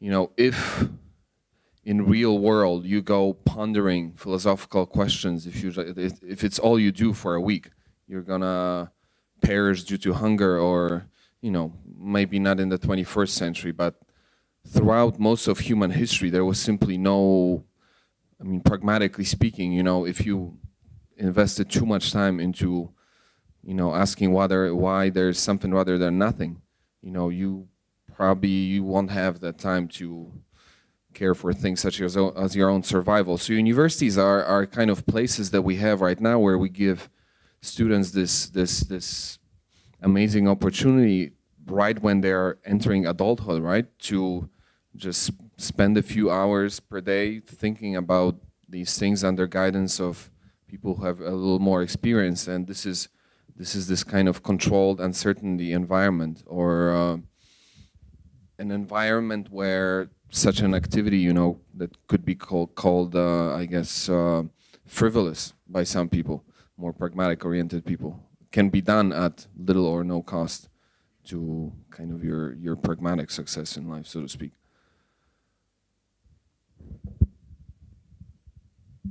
Can I just say something else on this question? To connect it to the previous talk, I was interested in your argument that analysis and interpretation have to precede ethical struggle. And these existential questions that we're talking about are very often questions that have to do with ethics. And we saw them as kind of preceding the kind of strategic thinking that goes on when you're thinking about the future in terms of robotization, etc.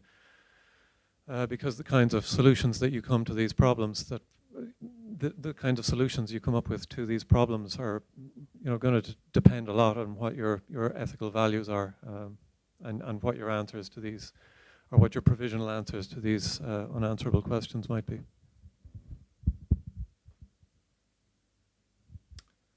Well, I have a question. So, I mean, your assumption is that human nature is not going to change. Exactly. Well, I would say that's one of those unanswerable questions. All right. So, and Tom says that before only a small portion of humanity could devote themselves to these issues because others needed to work for survival. So if robots do most of the work, why you still have like 4% in this sphere? I think the question or the answer wasn't there's X percent. You make it is something that would be made available. The possibility of doing this kind of thinking should be made available to everyone. Whether everyone will avail themselves of the opportunity or they will choose to play video games is a completely separate question. The idea is that in some brave new world of the future, when robots do most of the kind of work that keeps basic economic functions going, you will be able, if you choose, to expand, or we will be able as human beings to expand the number of people up to 100% if we choose to, who can be exposed to this kind of thinking. But the question of what percentage of them will want to take advantage of it under those circumstances is a very open question. If I may add to this answer.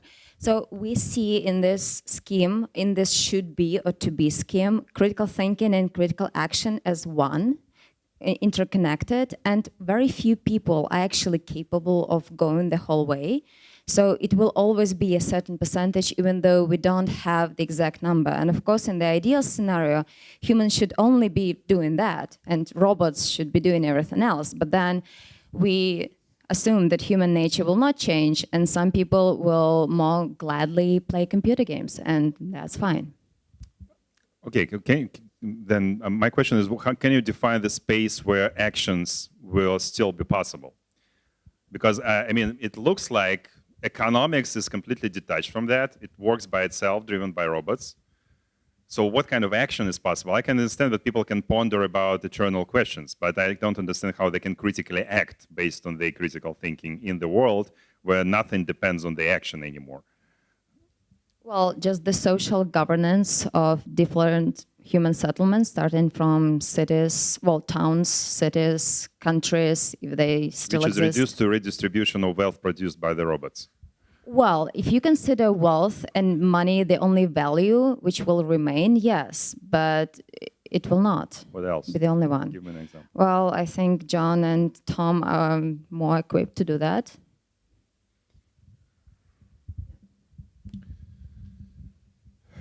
Right. I mean, we obviously had some disagreements on our teams about, for example, how much an economy can self-regulate itself.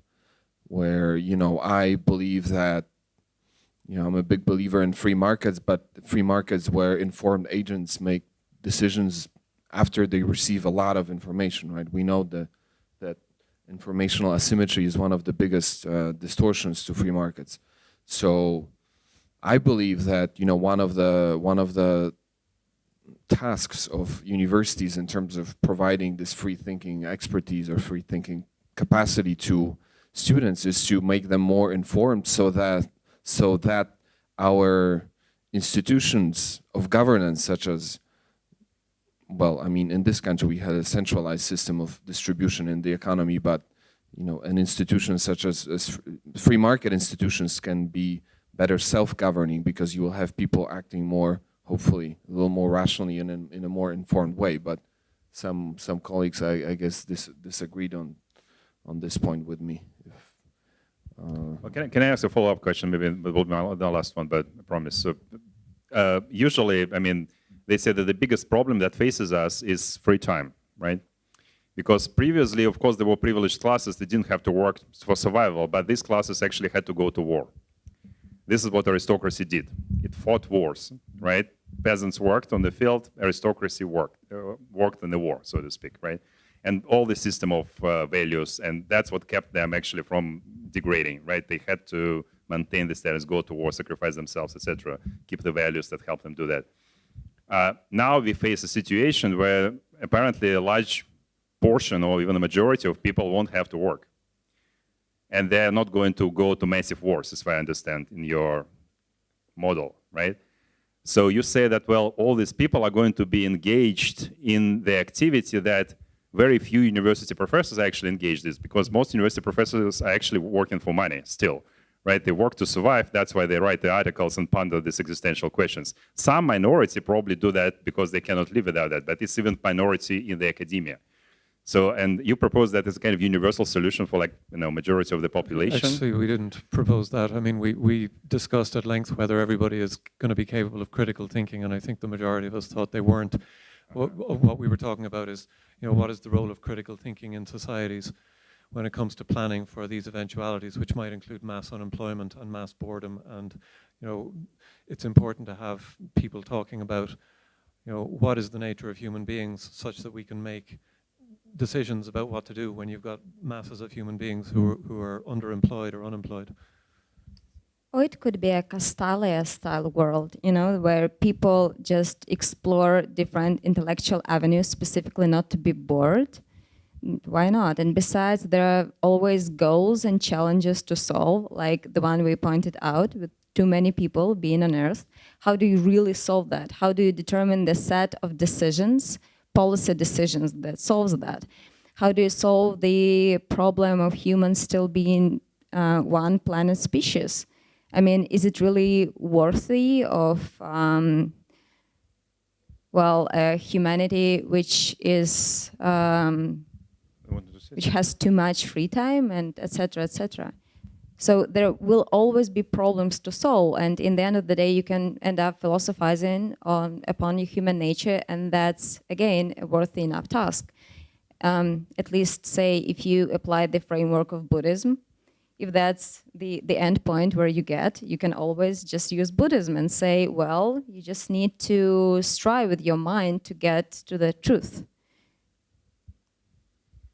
Just a clarification that I'm wondering about, because I heard the word elitist at one point in time, that this sort of program is going to be offered to people that can actually take it, that can think, right, and that are going to be responsible for the oversight, let's say, and the input to deal with these great challenges that, of course, are open-ended and they're going to be very, very difficult. I mean, I can see that sort of thing happening.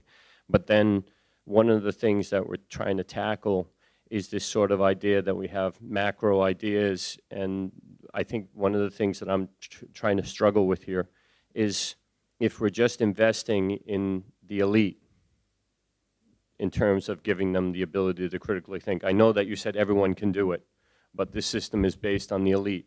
What happens to all those other people that have the ability to make local solutions and things like that? They would contribute, I guess, then to local governance, and it would be put in the level where they can actually contribute if they want to. Is that the way you guys see it? Yes, exactly. Okay, all right. But I mean, earlier Andrei said, you know, or somebody said that if the ultimate goal of the world is nuclear holocaust, then that's a way of looking. I mean, you could look at this and say the ultimate goal is that in 100 years or 200 years, there's one person left to turn out the lights. I mean, that you get to the point where you don't need human beings to do anything anymore, and you'll have fewer and fewer of them, and then there's no necessary reason for them to continue to exist. I mean, there's no universal law that says there have to be human beings. In fact, it's quite obvious that at some point there will be a world and there won't be human beings in it. So, for one way or the other. So if the goal is to have human beings continue to think about the types of problems that, at least so far, only human beings, so far as we know, only human beings have been able to think about, either those problems will turn out to be so unbelievably important that even in the absence of a need for economic work or any other kind, that people will keep thinking because there's a kind of universal, and not this I mean universal in the entire universe concept, that only human beings can do this unbelievably important task, or it will turn out that that's not really true, and then there won't be any humans to do that task anymore. And that's okay. All right. Yeah, let me try to clarify a bit. So I think we've put in discussion here too much emphasis on this philosophizing existential questions, which isn't really what we talked about that much. For us, this is a question about what is the social function of critical thinking? Why do we as university professors think that we should teach our students critical thinking? What kind of good? What's its task? What are we hoping that it's going to achieve in the world? On the first model, we said ideally these universities are trying to create good citizens, informed decision makers. We think that that's not enough. And we're looking for this thing that's called like developing vision or foresight that I think it goes along with having to ask these existential questions, but it's not just about being able to ask a good question, but it's also being able to have a positive vision about the world, which in an uncertain future or facing uncertain futures, we need people who can actually think about what the world should look like. So I don't, in my mind, why we're giving so much time to this existential questions. That's not what we think that's not what I think critical thinking is. Critical thinking is this using or combining those existential questions with trying to come up with a vision of what the world should look like, and in community with others and having those conversations. Am I right to understand that you suppose that there is no change in critical thinking in the future? Because this is what they already do, right? I mean, Not really. We've added. What is the difference between critical thinking today and critical thinking, 50 years from now? Okay, so the first difference is that university is actually aware of what it should lead to, and okay, at least some of us thought that it makes sense that they try to ensure that it gets to this developer vision. No, this is the vision of the future. The second difference is that each student should be forced to question the epistemologies that are offered and to determine which ones work, which don't. So the self-reflecting capacity. But this is as old as critique. Yeah, but who's doing it for real? No one. It's not done. Students just don't have time to question. And of course, some, maybe, I don't know, 5 universities in the world do that, but we are talking about an average good university. We're talking about the top 10%, which is a lot. Now, the third point that is different is expanding the zone of comfort. Right now, the direction universities, at least Western universities, are moving to is locking you in your zone of comfort, not ever shaking you, not ever allowing you to become scared or uncomfortable or anxious. While in this scenario, we're actually pushing them to be scared and be anxious. Why do you need to do that, except that you like it? Well, that's a good enough reason, but... You would rather they do it right now, right? But they just don't do it right now, so maybe in the future they will. Or is there a connection between this world of robots that require humans who have outside of their zone of comfort, etc.? Because the future is radically uncertain and we can't plan for specific eventualities. What we can do is perhaps teach people habits of mind that will be of use to them no matter what comes about, and one might be getting them used to being in uncomfortable positions. So your assumption is that the uncertainty is going to rise, right? It will be more uncertain in the future than it's now. Well, we think that critical thinking should be teaching people to be prepared for that kind of future, yeah. Yeah, but I don't think we really think that the world in the future is going to be so different, except insofar as these kinds of questions will become the kinds of, if you want to call them philosophical existential questions, people will be able to spend more of their time considering those kinds of questions, and therefore providing with an education that will allow them to consider those questions in a fruitful way will become even more useful to them because they won't have to spend their time doing some other things. But I think that in some sense, if universities did what many of them claim to be doing, and maybe Bard College already is doing, then the future would look pretty much like the present. It's just that we generally think, I think in our group, that rather few universities are actually doing what they claim to be doing. So we'd like to see them actually do it, and then we would see whether you would get a qualitatively different type of human being from it than you get now. Also, can I give a suggestion, then we move to the question? All right, so I just saw that there is a connection between, simulators here, right? People play video games. Marx is not here, no. But many of them do, because this is a way to escape politically correct reality of contemporary Western societies, right? In video games, you can do many things that are not allowed to do in the real world. If we really, there is a blurring, many people say there's going to be a blurring of the boundaries between the virtual world and the real world, then that's how you can actually, extend the framework. You kind of do philosophizing in the world of a video game where conventional restrictions don't apply, right? And there you can fantasize and philosophize about nuclear holocaust as the ultimate goal of the humanity, because there is I think there are many video games that actually entertain this kind of possibility as an enjoyable thing to do and to live through and to die actually in, right? So I think this is a connection between technological development, the possible connection, and this idea of actually extending the intellectual frameworks, right? Mm-hmm. I've got 2 questions, and first question is how many people should think critically in your future? And second question is what do you think critical thinking will help to change our reality to your vision of the future, or it will be the great problem? Okay, so the second question, we're actually hoping that as we see it as a good thing. It will change the reality for the better. And as for the first question, we discussed it earlier, and the idea is that critical thinking should be offered and practiced by everyone who is able to do so, and also simultaneously who chooses to do so. Because you can never force anyone to think critically if that's not the personal choice. Okay, yeah, But you have a question? how many? Maybe some numbers? Maybe.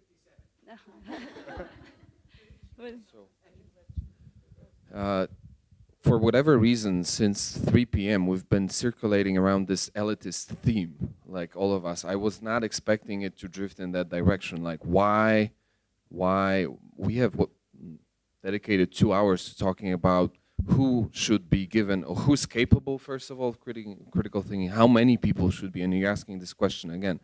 And, you know, the word politics has not happened yet in our presentation, and this was, I think, the title of our, you know, the political dimension. And we, at least, you know, I was thinking a lot about this, let's call it a kind of a populist backlash, at least in America, where, you know, a lot of people think, you know, a lot of, you know, straight Americans, hardworking Americans, think that, you know, liberal arts education. What? What? No, straight meaning no. Straightforward, yeah. Just no. Just hardworking Americans. No, yes. Well, you can, you know. Back to interpretation. Now it's, you know, it's in your minds. It's all in your minds.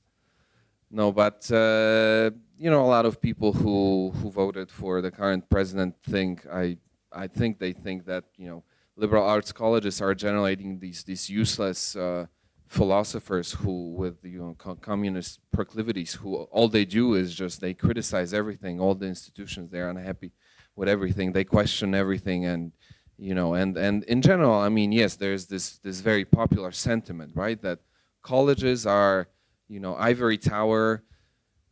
It's kind of an institution with its own rules, where people have this luxury to engage in all these unproductive activities, and they speak a language we cannot understand. I mean, we straight, simple people. I mean, and, you know, they use discourse that is just kind of self-serving, and it's, you know, a language that is not useful to solve any problem. So we were kind of wondering about it, you know, how it happened that, you know, in principle, at least to my mind, you know, the ability to think critically, I mean, it should be absolutely fundamental to and available to everyone. And I mean, I cannot imagine personally living without it. So I'm just curious, why are we constantly drifting around this elitist theme, right? And why it seems to us that it maybe would not be very good if everyone just suddenly went, you know, around questioning all assumptions and, like, asking, you know, is this apple really red? Can I eat it? I don't know, but I mean, there's certainly, at least the way I perceive social media, what I see there is that, you know, there's a lot of kind of suspicion and resentment. I mean, going back to the early Cold War years, where all university professors were kind of suspected by default of communist sympathies, but some of it kind of survives, and it's not so much communism today, but, for example, yes, suspect forms of critical thinking, such as, I know, postmodern thinking. You know, postmodern thinking, not something that many people understand or appreciate. So at least that's my view on the topic, and I wanted to connect it to politics, where I see there's a lot of kind of political resentment building up against universities as kind of counterproductive to social good as a whole. So for those people who speak Russian here, I want to read a very short quote showing this question about who is allowed to critically think and who is not allowed to critically think, and when can these things take place. So those of you who know this book will recognize the quote. В день 30-летия личной жизни Вошеву дали расчет с небольшого механического завода, где он добивал средства для своего существования. В увольнительном документе ему написали, что он устраняется с производства вследствие роста слабосильности в нем и задумчивости среди общего темпа труда. Да, прекрасно всегда, то есть можно его цитировать. So the question is, okay, so, obviously at the time Platonov was writing Katlavan, somehow the idea that you should have the opportunity to step outside of the производство and think was something that was not acceptable. Perhaps we will get to some future period where it will be acceptable. The question of how many people will want to do it is the question. It's not a question of being elitist and saying, oh, only some people will be allowed to do this. The question is, if everybody is in principle allowed to do this, will most people want to? I think that's the question we don't have an answer for, because it's never really been a possibility, because most people had to spend all of their time добывать средства для существования. So if that happens, that we don't have that anymore, that's where things become interesting to me. Okay, Isaac? Very briefly, because it's already late, I just want to maybe to repeat my point that I'm looking for this topic from practical perspective. In fact, we are revising our curriculum now at our university, and I really want to concentrate on skills. I like agency. I think it's very important, but developing analytical skills, skills to question things, etc., is a huge task by itself. And there are two ways to deal with conceptual mess, usually, or conceptual, or